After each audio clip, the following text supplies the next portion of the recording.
Good day, grade 10 physics learners. How are you guys doing today? Welcome to our fourth lesson in this physics series. Today we are going to be looking at conservation of momentum. Conservation of momentum. Right. In the previous lesson we looked at momentum, right? Change in momentum. And in this lesson, we are going to look at the law of conservation of momentum. That is what we're going to be looking at, right? So let's look at our objectives for today. By the end of this lesson, we must be able to define the principle of conservation of momentum, and we should also then be able to apply the law of conservation of momentum in simple applications. Then as well, we should be able to apply the law of conservation when it comes to elastic and inelastic collisions. So same as with the previous lesson, this lesson again I will try to make it heavy on calculations. Remember, this is physics, okay? So we must get used to doing different or several calculations. Okay, so as always, I'll give you a chance just now to just have a look at the objectives, right? And just get yourself in order. Okay, welcome back, guys. Right, so what is the law of conservation of momentum? What is the law of conservation of momentum? Okay, so I'll read it out from the text that you guys have, where it says this is when two or more bodies interact and their total momentum remains constant provided that no external forces act on these two bodies. It's conservation of momentum. So we are saying that if you were to have a collision, right, a collision between two bodies, those two bodies would have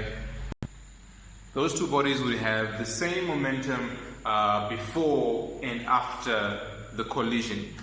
Because we're saying we're going to explain it, because we're saying the momentum that these bodies have, right? If we have a body A and a body B, and they have momentums which they have, even after when they collide, their momentum is conserved.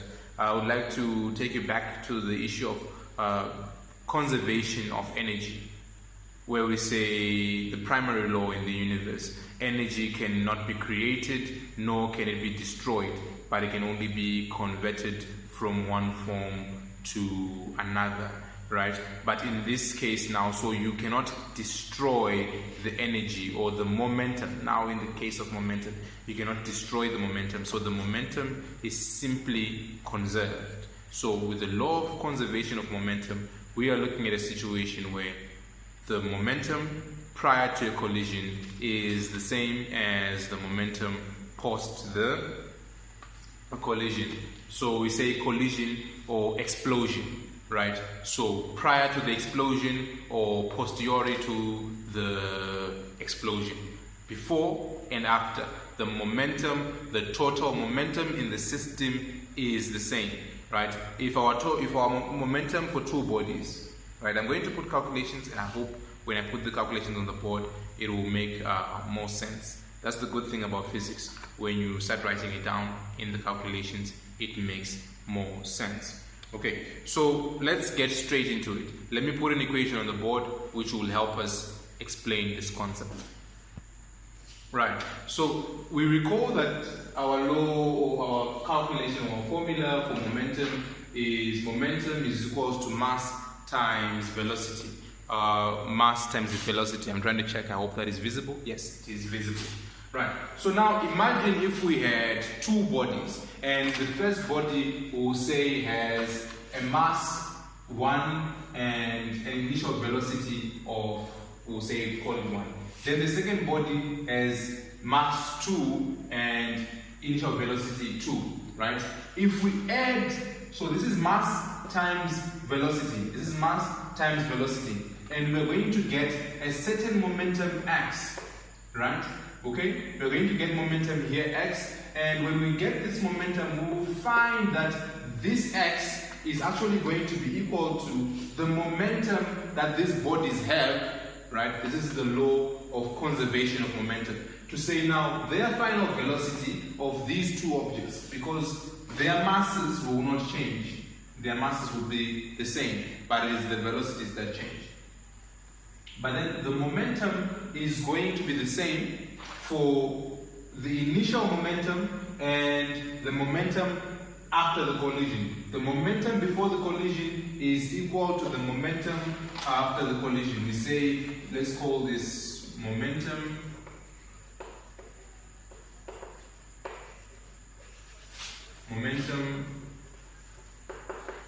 before collision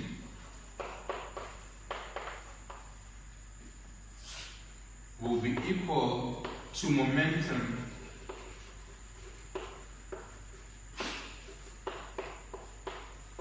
after collision. Right, so I hope you are imagining, let's try to think of it, usually we just think of it in terms of vehicles colliding, or you can think of any two bodies that are colliding against each other. Okay, so when these bodies collide, the first body has its own mass, and we call it mass 1. Right? And that first body is also moving, because if they're going to collide, it means they are moving, therefore they have a velocity. They are moving at a particular speed, right? So the first body has mass 1 and velocity 1, right? That's its initial velocity. The second body, we then call it mass, it is mass 2 and velocity 2, right? That's when they are still moving towards each other. They are moving towards each other, then bam, they collide.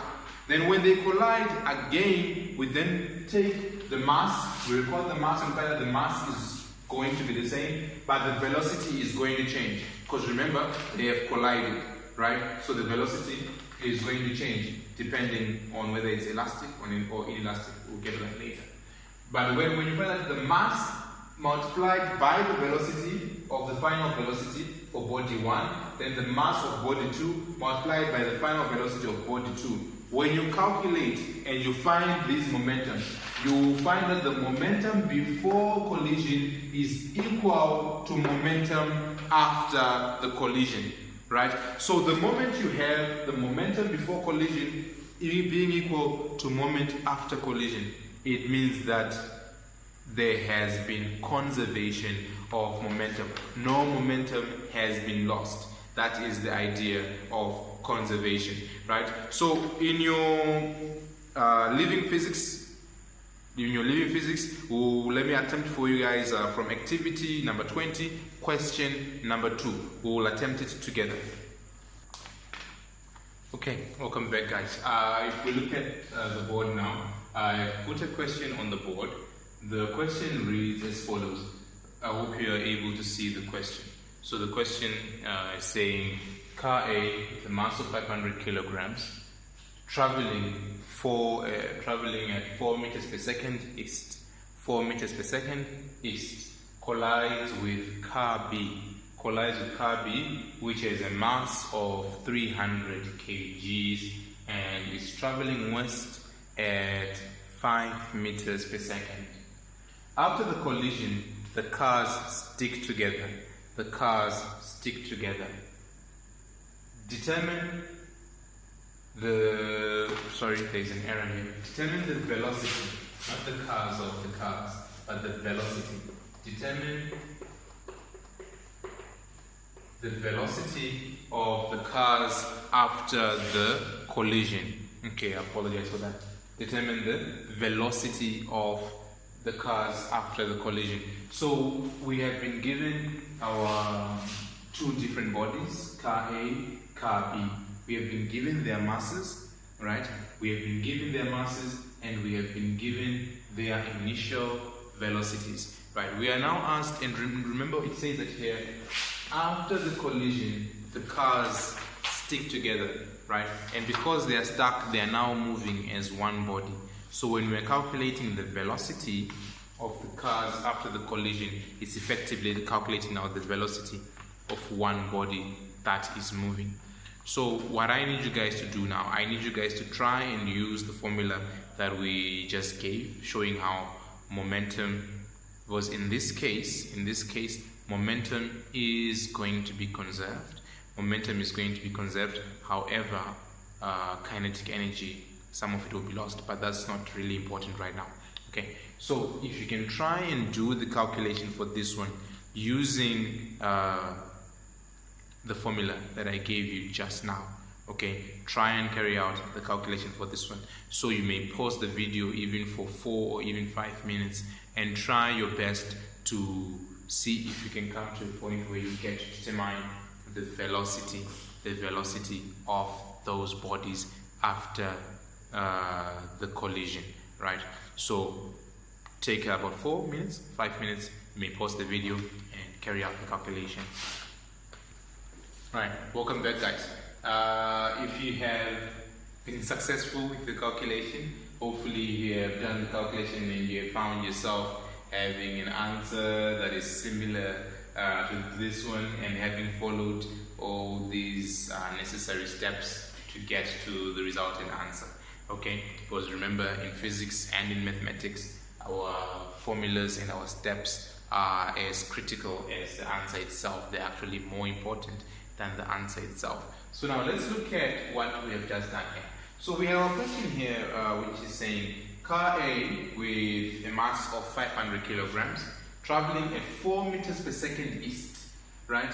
Car A, mass 500 kgs, traveling at 4 meters per second east, collides with car B, which is a mass of 300 kgs and is traveling west at 5 meters per second. Observe how one car is traveling east and the other car is traveling west. They are traveling in opposite directions. Okay, so now after the collisions, the cars stick together. After the collision, the cars stick together. Okay, determine the velocity of the cars after the collision. So what am I going to do now? What I've done first is I have put this equation, this formula for you. You guys should always try to use and put this formula whenever you are doing these calculations for the conservation of momentum, for the law of conservation of momentum, because it is from this equation that you are then able to substitute and say, what is mass 1? Mass 1 in this question is 500 kilograms for car A. That is mass 1. That is the mass 1. What is the initial velocity 1? Initial velocity 1 is the velocity of car A, which is 4 meters per second. So the momentum of car A, this one, is 500 kgs multiplied by 4 meters per second. Plus, right, plus the mass of mass 2. What is mass 2? Mass 2 is the mass of car B, right? I hope it's now making a bit of sense. Mass 2 is the mass of car B, which in this case is 300 kgs. What is U2? Velocity 2, initial velocity 2 is minus 5 meters per second. That's where maybe things could have gotten a bit tricky. Why did I write it now as minus, negative, or negative 5 meters per second?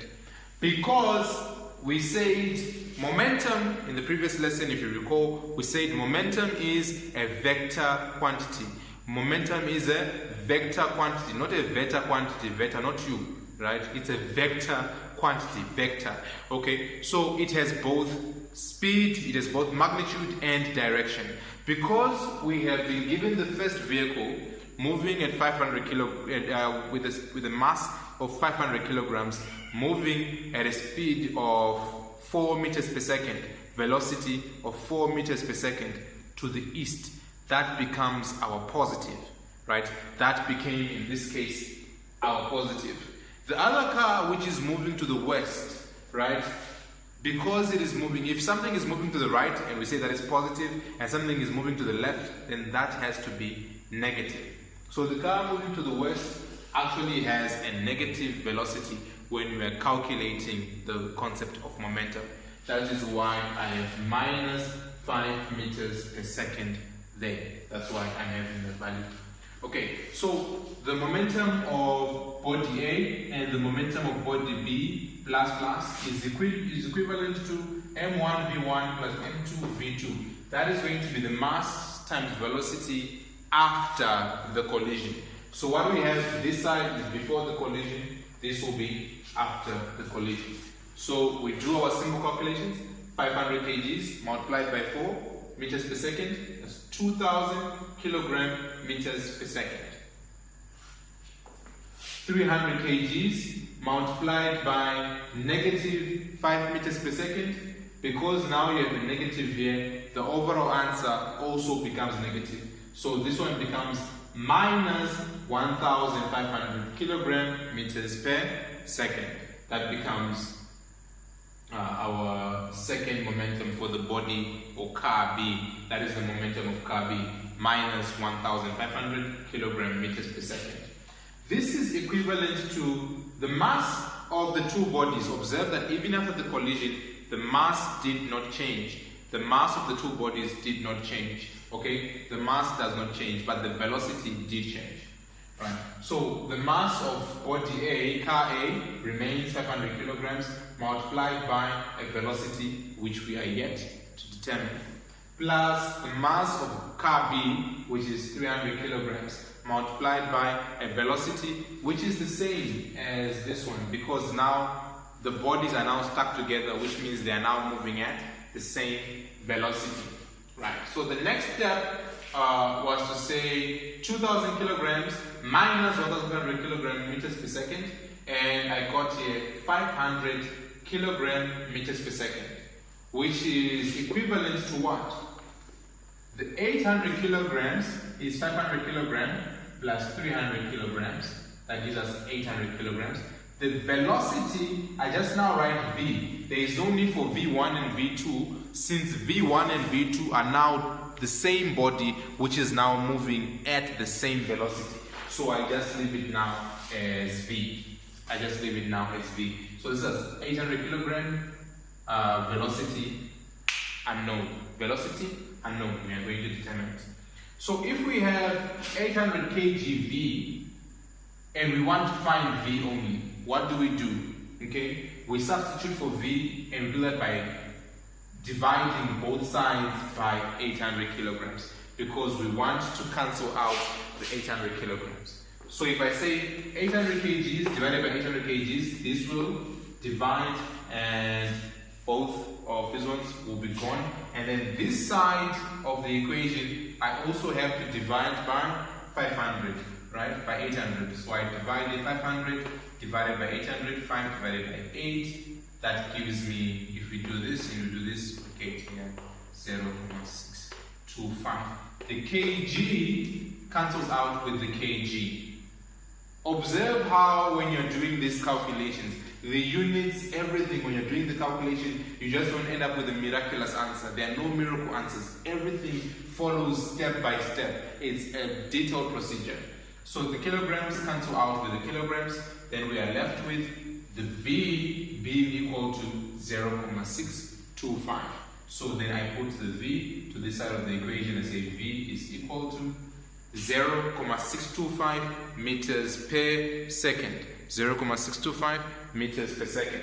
But observe that the velocity is positive, right? So if it is positive, it means that after these cars collided, car A and car B, they then continued moving in the direction in which car A was moving.